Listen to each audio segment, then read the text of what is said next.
all these cameras. Yes. You know? Oh yes. Really do a good job at this conference. It's good.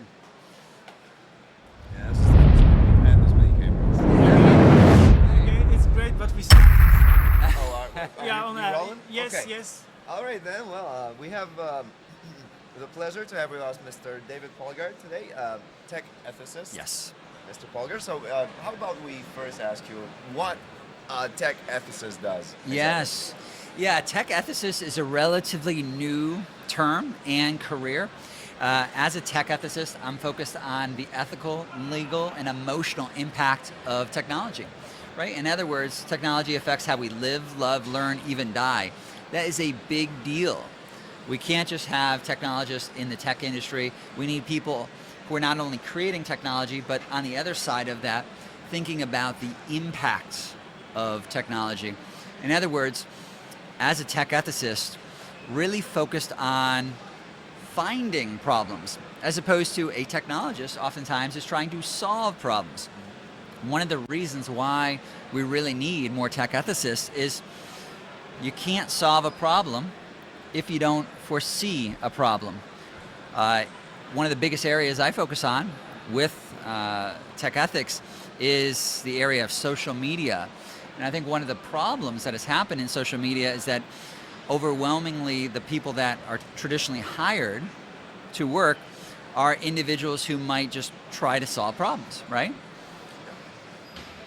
Whereas social media affects human behavior, therefore you need to have all different types of backgrounds. So my own background is as a attorney and educator, and I've been in the space of tech ethics since about 2012, so a little before some of the controversies like Cambridge Analytica with Facebook and others really caused us to reflect, I think, harder on we need to get this right. Technology affects the future of democracy. It affects how happy we are or aren't, and that's a big deal, and that's why there needs to be hopefully more tech ethicists. Absolutely.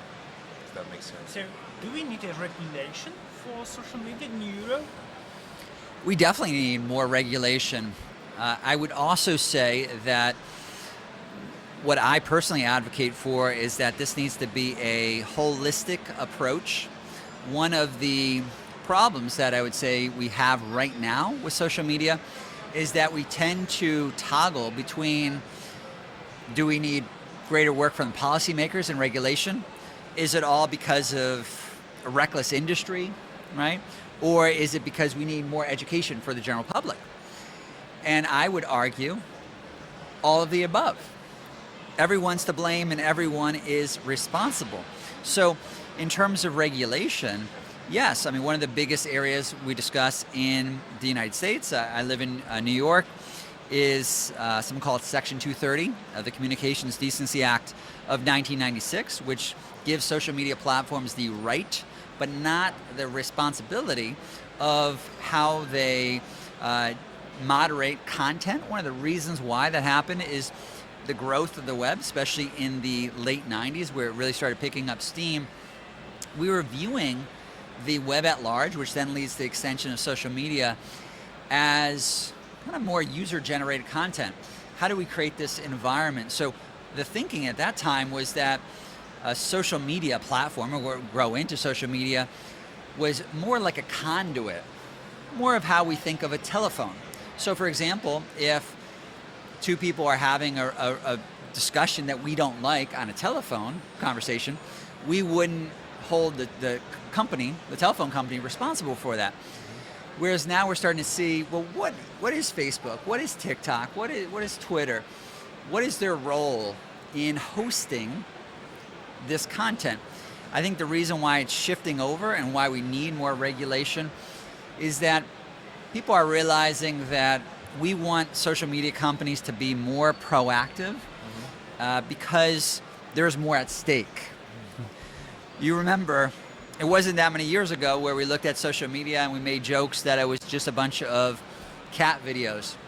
Yeah. Well, that's not what we're joking about anymore, because we also realize that it affects the human condition, and it affects how we get our news. And if it affects how we get our news, that also alters how we view the world. And that's one of the reasons why regulation is going to be important in changing social media companies.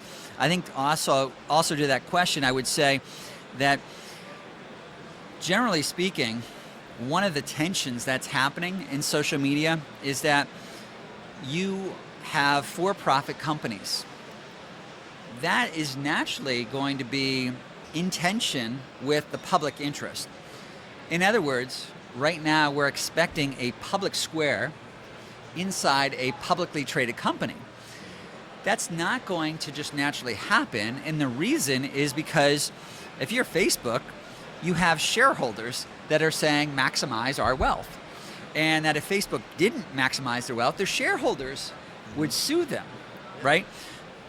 Yet at the same time, because of all the problems on platforms like Facebook, there's a lot of public pressure to say, well, shouldn't Facebook be less attractive? Shouldn't they reduce how long people stay on their platform?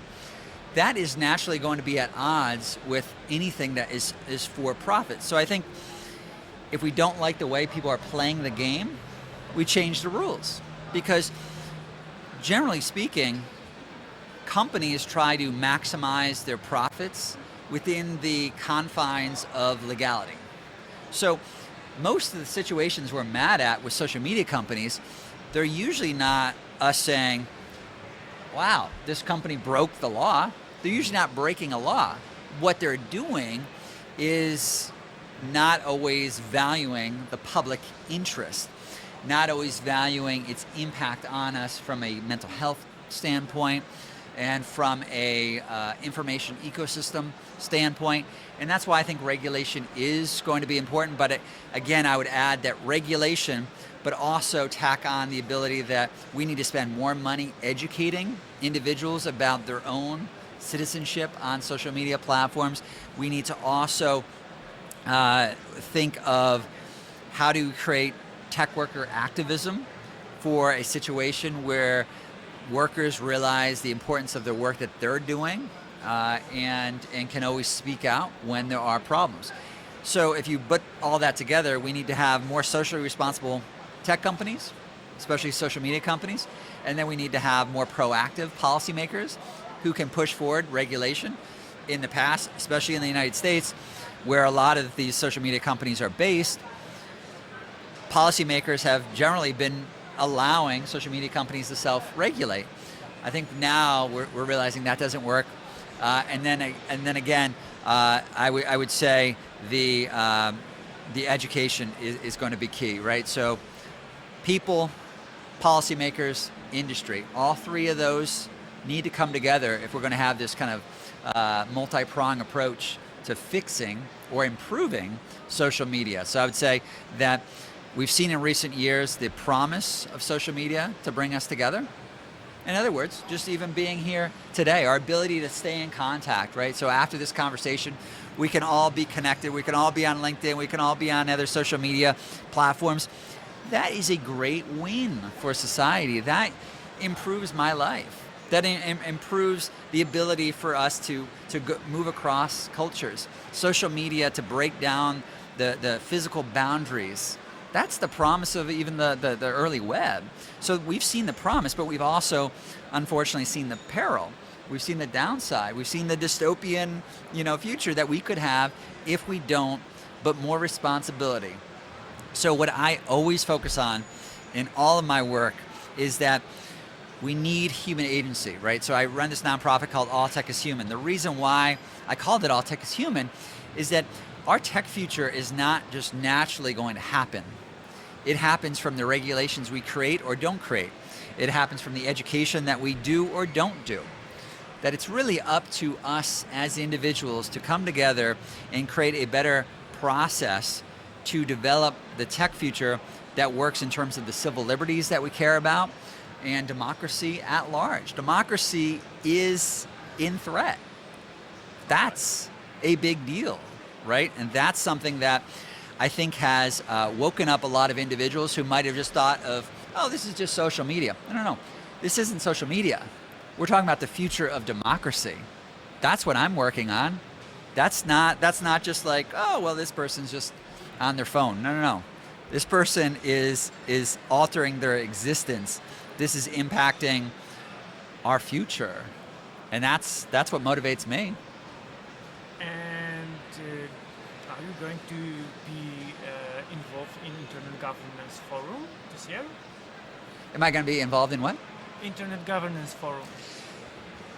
Yeah, maybe not that specifically, but I know I've had a lot of conversations on the overall kind of governance of where we're going with the internet at large. I think, a great group that is doing some forward-thinking work on this would be the Web Foundation out of London, founded by the founder of the web, Tim Berners-Lee, really pushing forward how can we think of new ideas around this, right? So when you really look at social media, our ideas tend to fall in three categories, which would be you can have prevention, intervention, or reinvention. And I think now is also an opportunity to start reinventing social media or reinventing the web at large to say, well, what should it be? How does it align with our values? I will say too that that's also a very difficult area, because if you ask a bunch of people, let's imagine we just walk around this conference and poll people about what they want from social media or what they want in terms of regulation around the web. Part of the problems, and this is why it's so difficult, is that people really disagree. So there isn't actually a wide consensus on what social media should be. In other words, you have some people who are saying maybe it should be more decentralized. You have other people saying, well, it needs to be more private, something like Telegram. You have other people saying, well, no, we need to really work on the regulatory environment, have it more moderated. And then you have other people say, well, that's repressive. I want it to be more open. So that's where this really gets difficult, is that we need to start surfacing the concerns of the general public and really intertwine the future of the web, and then specifically with social media, on understanding what the general public wants. So I would argue that we need to start intertwining social media and its future and its governance with the political structures, because that's the only way I can see right now that we're going to solve it. Oftentimes we segregate the system, so it might be a conference over here, researchers talking here, somebody writing a great book, but how is that affecting the overall system? It's very disjointed, very disconnected between policymakers who are upset, tech companies who think they're misunderstood, the general public that is angry and confused. So where do we go from that? How do we start bringing together those different groups? Yeah, that's actually interesting. When you brought up section 230. 230, Yep. I think that what it includes within itself is that companies are exempted, I think, from being held responsible for something somebody said on the platform. Generally speaking, unless it falls into certain small categories, such as child sexual abuse material and others. Yes, that's obvious. But what that also includes within like the confines of what this section gives these companies in terms of, I'm actually kind of it's very convoluted inside my head because I'm not exactly sure how to ask this question. What would you say about when somebody is banned off of platform? Well, because that's somebody that a large portion of society would not have wanted to be banned. I know. Yeah, and sometimes what they say is not technically something that falls under anything, under incitement to hatred, under or anything, like what you mentioned before. Yep. And I deal with this specifically with my role on TikTok's Content Advisory Council. Being in that role, I get a lot of emails from people who have been banned, or maybe their content was throttled in the algorithm, or other ways that platforms use to alter how popular content is or isn't. And what it's really showcased to me is that having the ability to deplatform an individual is a significant amount of power.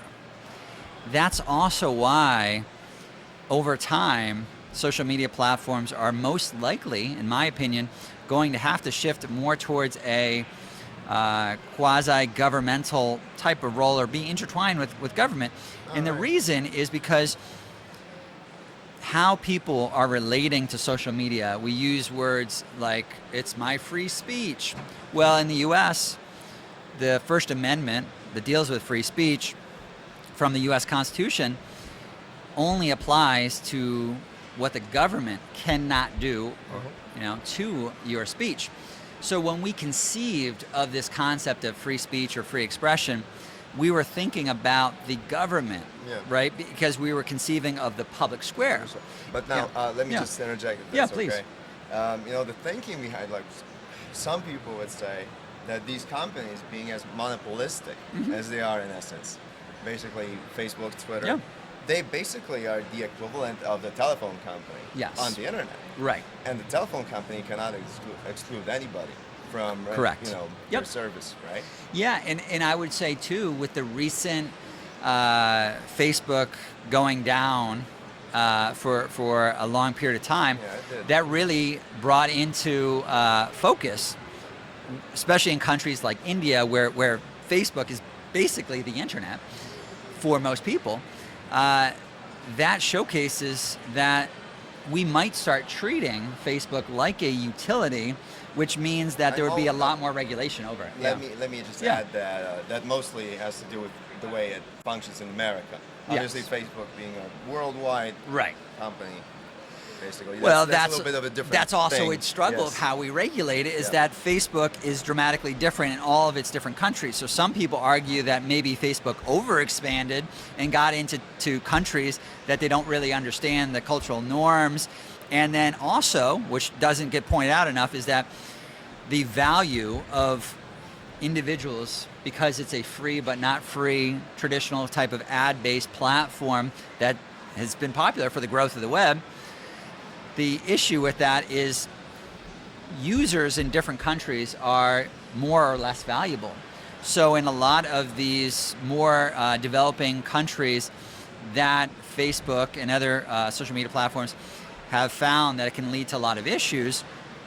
It's also a less valuable area for those companies, and that leads to a lot of issues. But going back to what you were saying with the power to deplatform, this is where, to your other point about it being very like monopolistic right now, this is where we're starting to really kind of scratch our head and say, wow, have we turned social media companies into their own countries, right?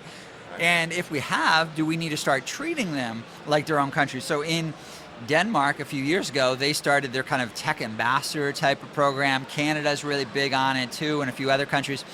The idea behind it is they were realizing that they need to have diplomacy, or techplomacy as they were calling it, between countries and tech executives, because what the tech executives had the power to do was something that was traditionally governmental. And I will say too, the reason why we're always talking now about oversight, transparency, right, accountability, is because that's what we would expect inside of a democracy. So one of the paradoxes that I've seen, especially with a large social media company like Facebook, is that they have been delegated, whether they want it or not, and I would argue they don't want this power, they've been delegated this power that would have normally been in a elected official. The problem is that now that means that you have unelected officials who don't have an end of term, right? Who now have the power to deplatform. Because the government has no power to regulate speech, and they do. Right. Yes. So basically, this is where they don't like. That's for no other reason. That's where it gets.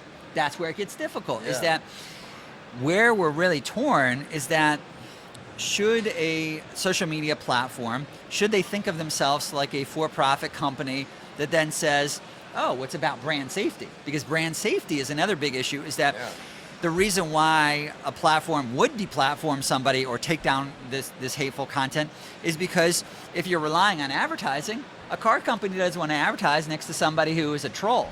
Yeah. Right? So that was another reason. That was another reason why YouTube got in a lot of issues before, because they were finding that their ads were getting placed on people who were spreading conspiracy theories. Yeah. So that leads to the discussion of, well, if you're that tech platform, what is your role? So But do those videos then get demonetized, and Right. the advertiser will never be associated right. based on their exposure on YouTube with this content, with this conspiracy theorist or whoever this is that we're talking about. But their videos, they still stay up, but some videos they don't. I know. And that has nothing to do with advertisers, other than maybe Yeah. if an advertiser is associated with YouTube, maybe Right. they don't want people like that on YouTube, period, right? Maybe that's what's happening. It is. But- It is yeah. It's a crazy topic, though, because yeah. in the United States, there's this well-known musician R. Kelly, and he just he got arrested. He's going to jail. His music is very popular. So now YouTube is talking about, well, Yeah, right. now they're taking down his accounts, and it just leads to those really complicated questions of, well, that's almost Orwellian, right? Yeah. Because on one hand, obviously, R. Kelly is not a good person, but we also want to think about who gets the power to erase history, and then that's pretty significant. So, what's the role? Again, My contention platforms, would be yeah. that they don't mind that power. I think that they use it because they don't. Otherwise, they Yeah. wouldn't be using it. right? They wouldn't be canceling people. Well, if we see that and deplatforming them. well, and this is where the if we want to go down that kind of rabbit hole with it, which is we can, because this is fascinating. The power is going to be really difficult right now because, and it started with Google. What they did when they were kind of forming their company is they gave some of their founders kind of what they call like super voting shares, so that if you own a share of Google or if you own a share of Facebook, it's not the same as if you are the founder or co-founder of the company. So they were basically making those a lot more valuable in terms of its voting ability. Right.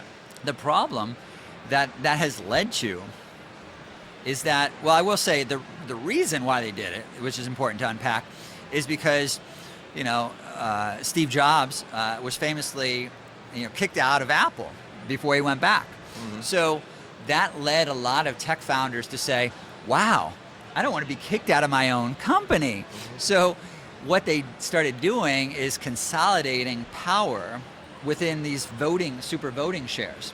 So where I foresee a major problem, and something policymakers really need to start focusing on, is if you are Facebook, Mark Zuckerberg has the majority voting shares. Yes, That yeah. means that even though they're a public company that now is kind of operating somewhat as a utility, at the end of the day, you have one person that has a very significant power to say, you're on a platform, you're not on a platform, because we even saw that in the debate That's around, what I U.S. President Trump before, was that, got deplatformed from some of these, and now that led to a huge debate, because that's a lot of power, and we're if having that it's debate. not elected, it needs to be more of a elected power, because if you're going to wield that, the public needs to be able to check that power, right? All democracies only work if the general public has an ability to say, we don't like what you're doing, we're going to kick you out of office, we're going to prevent you from doing that. So I think the struggle right now with social media platforms is the general public is basically saying, hey, we don't really like all the things that you're doing sometimes, but we're finding that the public is finding they don't have a lever of power to alter that type of behavior, and therein lies the problem, is that the public is demanding an ability. So I think what's probably going to happen, and this recently occurred with the whistleblower situation that is going on at Facebook. Oh yeah. One of the things that the whistleblower mentioned is, maybe we need to have some type of people who are elected or appointed in kind of like a governmental body who would be inside companies like Facebook to provide some oversight to feedback. That bot, I don't know. It's like TikTok has this advisory committee that you're Yes, on, right? yes. Something like that. Yeah, well, I would say even. I don't quite believe. I'll put it on record. I don't believe that she's a genuine whistleblower who just because like she comes onto Twitter and she has this verified check mark. Right off the bat. Right off. I don't quite buy her being like an organic thing that happened. But Sure. That's beyond the point. So Yes. you can continue. I think it needs to expand far outside of these advisory councils, and the reason why, I accepted that role thinking like this is an evolution. This is not. There's not just going to be advisory councils in the future, because there needs to be more kind of direct accountability with authority. So we shouldn't rely on whistleblowers. We should have people who are constantly aware of what is happening inside of platforms. Snowden was a whistleblower. Right. That's why he's he had to flee the country. That's what happens. I know. So Like, yeah. it is interesting. So when you look at somebody like Snowden, Yeah.